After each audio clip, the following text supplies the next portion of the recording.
Hi guys, 2025 IPL playoffs కు సంబంధించిన qualification సినారో ఈ వీడియోలో చూద్దాం. ఆల్రెడీ గుజరాత్, పంజాబ్, బెంగళూరు ప్లేఆఫ్స్ కు క్వాలిఫై అయ్యి మాక్సిమం ఈ 3 జట్లు టాప్ 2 స్పాట్స్ లో ఉండేందుకు ప్రయత్నిస్తాయి. ఇంక మిగిలిన 4వ స్లాట్ కోసం ముంబై, ఢిల్లీ మరియు లక్నో మధ్య పోటీ జరుగుతుంది. ఇంక ఈ 3 జట్లలో క్వాలిఫై అవడానికి ఎవరికి ఎక్కువ ఛాన్సెస్ ఉన్నాయి, అలాగే ఎన్ని మ్యాచెస్ గెలవాలనే దానిపై క్లియర్ గా ఈ వీడియోలో చూద్దాం.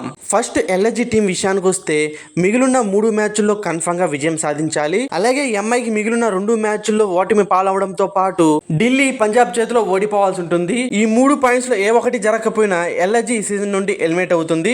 సెకండ్ ముంబై ఇండియన్స్ విషయానికి వస్తే రిమైనింగ్ 2 మ్యాచ్లు విజయం సాధిస్తే ప్లే ఆఫ్స్ క్వాలిఫై అవుతుంది, లేదా రిమైనింగ్ మ్యాచెస్ లో ఒక మ్యాచ్ గెలిచినా క్వాలిఫై అవుతుంది. కానీ ఢిల్లీ అట్లీస్ట్ ఒక మ్యాచ్ అయినా ఓడాల్సి ఉంటుంది. ఈ 2 పాయింట్స్ లో ఏది జరిగినా ముంబై ప్లే ఆఫ్స్ క్వాలిఫై అవుతుంది. ఫైనల్ గా ఢిల్లీ క్యాపిటల్స్ టీం విషయానికి వస్తే మిగిలిన 2 మ్యాచ్ లో 2 గెలిస్తే నేరుగా ప్లే ఆఫ్స్ క్వాలిఫై అవుతుంది, లేదా రిమైనింగ్ మ్యాచెస్ లో కేవలం ఒకే మ్యాచ్ గెలిస్తే ముంబై మిగిలిన 2 మ్యాచ్లు కన్ఫర్మ్ గా ఓడాలి. అలాగే ఎల్ఎస్జీ అట్లీస్ట్ ఒక మ్యాచ్ అయినా ఓడితేనే డీసీ ప్లే ఆఫ్స్ క్వాలిఫై అవుతుంది.